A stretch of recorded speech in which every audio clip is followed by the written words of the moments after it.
What's up, guys? This is the second guest room.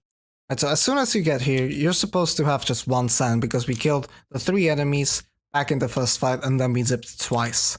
And what I advise you to do is to actually run along this wall like that, which gives you a checkpoint. So if you fail the next zip, you can actually go ahead and try it again.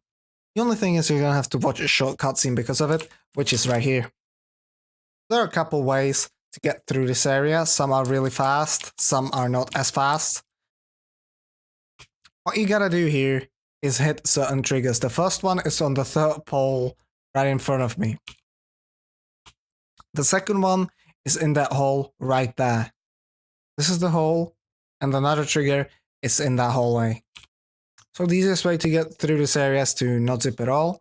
The only thing that you want to know about this is this one little tricky jump that is located right here. You can jump down from around this kind of distance, and you can grab the bottom hole. Then you just ignore all the enemies that spawn down here and proceed casually. Now I'd recommend the easiest method to everyone that's not too familiar with side rolls and isn't too good at using them. So the second method, and the pretty fast, also consistent, but not the fastest method, is the thing that Toka does here, and that is go ahead and hug the corner of this fountain and the wall. Turn around, and you want to line up the right side of the camera with that pillar right there. Right, so this is the initial setup. So right now is actually the perfect time to talk about side rolls, backflips, and block rolls. So there are 3 different actions that you can get after you attack. So if, for example, I use a dagger, and then after a little bit, I'm gonna hold A or D, depending on the side that I want to roll to, and then hold jump, I'm gonna get a side roll. Looks like this. You can also get a backflip, and you can get a block roll. Now, obviously for this area, since we need to hit the trigger that's over there, then in that kind of side, and then to the right, I'm gonna be using side rolls to actually go to the side. So from this setup, we're gonna be doing 3 dagger stabs, and after each one of them, we're gonna be doing a side roll. First, it's gonna be side roll to the right, then side roll to the left, and then again, side roll to the right.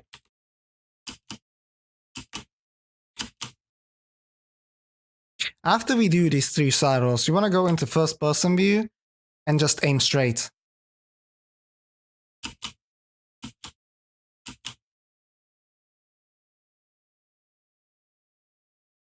The entire zip is fast rewound. And you end up in this health upgrade area. Then you would proceed by getting up here and jumping down there. Now for beginners, when you're not shooting for the world record and you kind of get familiar with side rolls, I highly advise you to use Toka's method, as it is 100% consistent.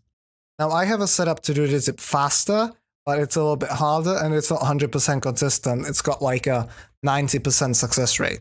That is because if you do a side roll, sometimes you're gonna end up a little bit more to the left, sometimes you're gonna end up a little bit more to the right. It depends on the curve that Prince is taking, and it depends on the distance that you actually get.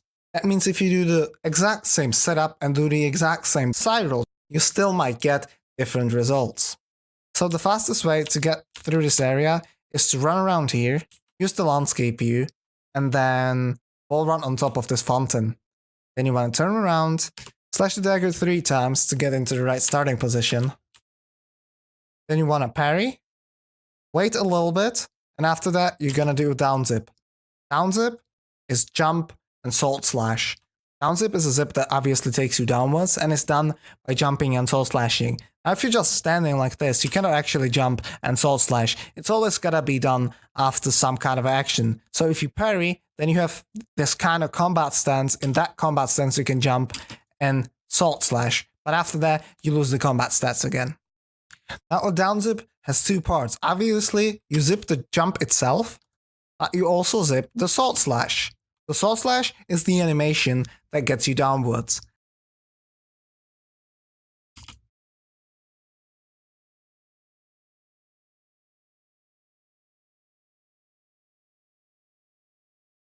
Downwards animation, upwards animation.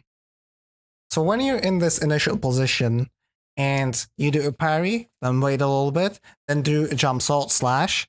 You're gonna again do 3 dagger stabs and a side roll right after that. First, it's gonna be side roll to the left, then to the right, and then to the left again. So after you're done with your 3 side rolls and 3 dagger stabs, you wanna go into first person view, and you're gonna be aiming for this part of the rock to be in the center of your screen.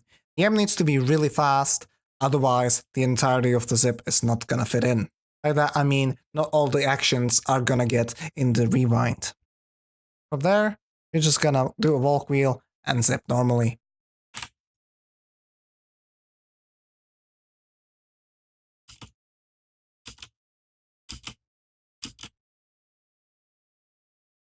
The entirety of the zip is gonna be fast rewound, and you wanna let go of the rewind as soon as you see the camera flick upwards and downwards.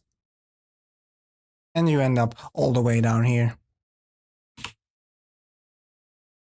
Let's watch this again in a slow-mo. This is when you hit the trigger on the pole. This is the trigger in the hole. And this is the last trigger. You know the zip is gonna most likely work if you hit that last trigger.